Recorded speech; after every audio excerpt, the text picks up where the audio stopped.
Archimate est un langage de modélisation extraordinaire, accessible à tous et répondant à de nombreux usages. Mais par où commencer quand on débute? Dans cette vidéo, je vous présente les fonctions principales du logiciel libre et gratuit Archi. C'est un super outil à la fois accessible et puissant qui vous permettra de débuter dans la modélisation avec Archimate.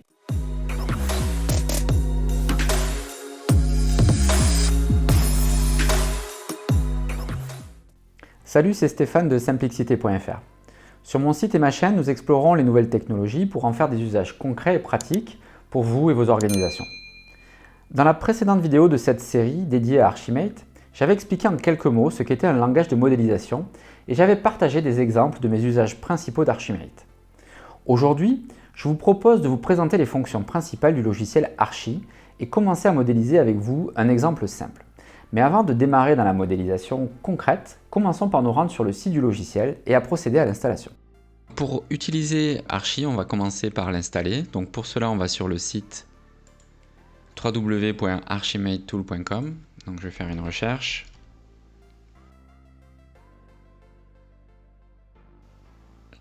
Je clique sur l'URL du site. Je clique sur le bouton télécharger, download, Archi. Je choisis ma version. Archi est disponible sous Windows, macOS et Linux. Donc pour aujourd'hui, nous allons l'installer sur Windows. Donc le téléchargement se lance et une fois que c'est terminé, je vais dans le dossier. Je double-clique sur le package d'installation. Ok, je valide la mire de l'UAC. Donc là, c'est une installation classique, suivant, jusqu'au bout.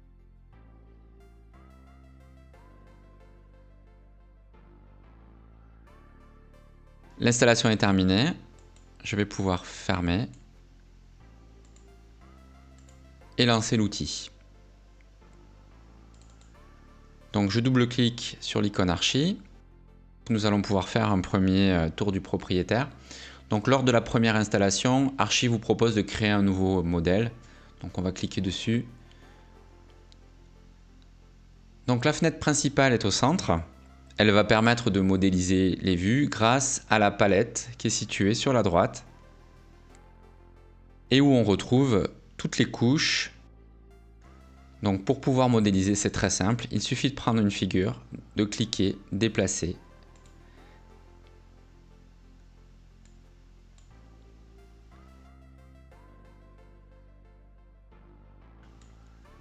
Pas de difficulté. Dans la partie supérieure de la palette, on retrouve nos liaisons. Donc nous allons pouvoir créer des liaisons d'éléments les uns par rapport aux autres. Donc dans la partie supérieure, nous avons les préférences. Un élément intéressant dans diagramme ici. Vous allez pouvoir personnaliser le thème et l'apparence du logiciel. Alors moi, il y a quelque chose que j'aime bien, c'est mettre le dégradé par défaut. Voilà, donc on va pouvoir appliquer. Et quand on va créer de nouvelles figures, donc elles seront dégradées, ce qui est plutôt sympa. Ensuite, ici, vous avez un bouton pour les figures par défaut. Ce qu'il faut savoir, c'est que les éléments d'Archimate peuvent se modéliser de deux façons. Soit dans un rectangle dans lequel on va retrouver dans la partie supérieure le signe qui définit le type d'élément que l'on modélise, soit en spécifiant une forme représentant l'élément particulier. Donc on va pouvoir par défaut sélectionner l'un ou l'autre. Donc j'applique et je ferme. Donc sur la droite, nous avons une fenêtre modèle. Alors la fenêtre modèle va nous servir à ranger nos éléments par couche. Nous allons également pouvoir les organiser en créant des sous-dossiers. Donc si par exemple ici je veux créer application ou un système d'information, je vais pouvoir organiser et déplacer mes éléments dans des sous-dossiers. Nous allons retrouver la liste des vues que nous allons créer au fur et à mesure. Pour créer une nouvelle vue, c'est simple, clic droit, nouveau, Archimate View, et nous allons pouvoir créer différentes vues au fur et à mesure de nos besoins. Pour basculer d'une vue à l'autre, donc soit nous double-cliquons ici, soit si elle est ouverte, nous allons pouvoir cliquer d'une vue à l'autre, comme ceci. Autre point intéressant, si vous double-cliquez dans un des éléments, dans une des fenêtres, vous allez voir que la fenêtre va s'afficher de manière principale et réduire l'ensemble des autres fenêtres. Pour revenir sur un affichage classique, on redouble-clique et on est bon. Une autre fenêtre très utile est la fenêtre propriété. Alors la fenêtre propriété, c'est une fenêtre contextuelle, c'est-à-dire qu'en fonction de votre sélection, les propriétés seront différentes. C'est-à-dire que si je clique sur mon acteur métier, ici, je vois que les propriétés sont différentes. Si je clique sur ma vue, ici, je vois que j'ai moins de propriétés. C'est cette fenêtre propriété qui va nous permettre de personnaliser les caractéristiques de notre figure. Donc si je veux changer le nom de ma figure ici, hop, je vais pouvoir le faire dans l'onglet Main ici, CEO, ici. Je valide et je vois que le nom de la figure a changé. Cet onglet permet de définir des propriétés personnelles. Alors c'est une utilisation un petit peu avancée, nous n'allons pas le traiter aujourd'hui. Mais sachez que vous pouvez pour des éléments donnés créer des propriétés qui vous permettront de qualifier comme vous le souhaitez les différents éléments que vous allez modéliser. Par exemple, pour une catégorie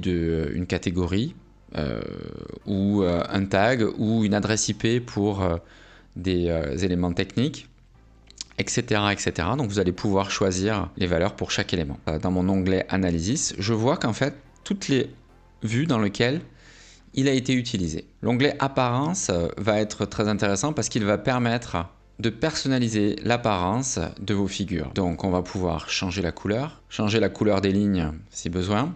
On veut un dégradé, l'alignement du texte, la police avec la taille pour mettre en avant une figure par rapport à une autre. Nous allons également pouvoir jouer sur l'opacité du fond et des lignes et des contours. Avec l'onglet Label, nous allons avoir la possibilité de personnaliser l'affichage de ce qui est écrit dans l'élément. C'est-à-dire, nous allons pouvoir mixer dynamiquement le nom, par exemple, de la figure et ses propriétés. Enfin, la figure, donc c'est ce que l'on avait dit tout à l'heure, on peut choisir entre la version rectangulaire de la figure ou la version icône de la figure. Et enfin, un dernier point intéressant, c'est qu'il est possible de personnaliser le contenu avec une image. Alors, une autre fenêtre que j'aimerais partager avec vous, c'est la fenêtre Ins. Alors d'abord, ce que je vais faire, c'est que je vais la déplacer ici. Donc vous avez vu qu'on a la possibilité de prendre une fenêtre, personnaliser l'interface comme on le souhaite en fonction de ses besoins. Pour revenir sur la fenêtre Ins, elle est très pratique. C'est une fenêtre qui est contextuelle. Quand je vais cliquer sur un élément d'Archimate, par exemple ici acteur, automatiquement, il va m'afficher la documentation de l'Open Group pour cette figure et donc la catégorie, le type de figure, des exemples et comment est-ce qu'elle peut être utilisée. Et donc si vous avez un doute, que ce soit pour une figure, pour une liaison, pour tout élément, vous cliquez et vous avez une description de votre élément et comment est-ce que vous pouvez l'utiliser. Un autre point que j'aimerais bien partager avec vous, si par exemple j'ai deux éléments et j'hésite, je ne sais pas comment les relier, avec quel type de liaison, je vais pouvoir utiliser la baguette magique, cliquer et on va me proposer les liaisons qui sont possibles d'une figure vers l'autre et donc je vais savoir quelles vont être les possibilités de liaison que je vais avoir d'une figure à une autre. Je vais vous proposer de faire notre première modélisation. Donc je vais créer une nouvelle vue ici. Présentation. Direction des ressources humaines. Quand vous modélisez, ce que je vous suggère, c'est de vous poser la question avant de modéliser pour qui et pourquoi je modélise. Quel est mon but?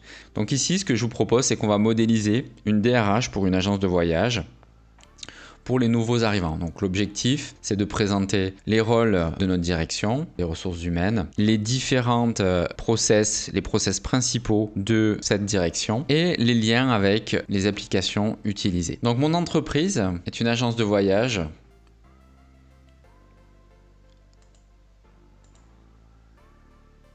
que l'on va nommer Voyager avec Simplicité par exemple. Comme je veux mettre en avant l'entreprise, je vais la mettre en gras, augmenter la taille de la police. Ensuite, je vais modéliser ma direction. Par facilité, je vais prendre, comme je veux récupérer une partie de la mise en forme que j'ai faite, je vais faire un copier-coller et je vais mettre la direction des ressources humaines ici. Alors, je vais lui donner une forme un petit peu moins importante, en italique ou en semi-gras. Et donc, je vais faire une relation de composition. Donc, la direction de ressources humaines fait partie donc de mon entreprise. Ensuite, je vais modéliser les rôles principaux de ma DRH. Je vais utiliser le petit pictogramme qui représente les rôles. Ici. Et en général, une DRH va avoir 3 rôles. Donc, elle va être responsable du recrutement. Une petite mise en forme. Un copier-coller pour aller plus vite. Responsable de la formation. Et parfois,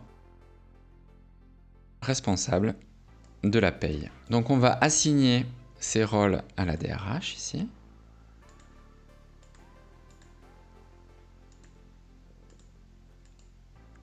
Il est possible de mettre en forme les liaisons en cliquant à l'intersection de la liaison et déplacer ici notre liaison. Voilà, cela permet de faire un petit peu de mise en forme. Ici. Super. Maintenant, nous allons modéliser nos 3 processus métiers. Recruter.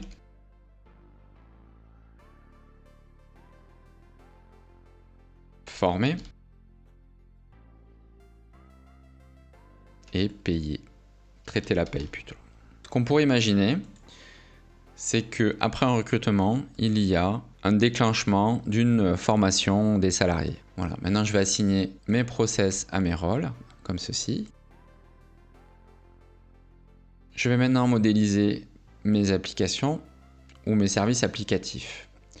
Donc, je vais modéliser une application ici. J'ai mon SIRH qui va servir, j'ai une relation de servitude pour mes 2 processus recruter et former. Et je vais imaginer que j'ai une application, un service applicatif ici. C'est une application, mais qui est proposée par un fournisseur. Donc, je fais une relation d'association simple. Et pareil, ce service de traitement de la paye. J'ai terminé ma modélisation. Elle est très simple. Elle va me permettre de présenter à mes nouveaux arrivants comment fonctionne la DRH de mon agence de voyage Simplicité. Maintenant, ce que je peux faire, c'est que je peux enregistrer ici mon fichier Archimate avec un nom. Alors, je vais lui donner le nom de l'entreprise, Voyager avec Simplicité, enregistrer. Ce que nous pouvons faire également, qui est très intéressant, nous allons pouvoir l'exporter comme une image, donc en choisissant la taille et le format. Donc on peut utiliser un PDF, mais un PNG qu'on va pouvoir après intégrer dans un autre document, etc. Donc, donc là, c'est un export de la vue qui est en cours. Nous allons l'ouvrir et voir ce que ça donne. Ok, c'est pas mal. Une autre façon de pouvoir exporter notre schéma, vous faites clic droit ici, vous faites Copy as image to clipboard. Donc en fait, ça fait une copie d'écran de votre diagramme en cours que vous allez pouvoir après utiliser dans votre traitement de texte. Si je clique CTRL-V, je retrouve mon image intégrée dans mon document WordPad.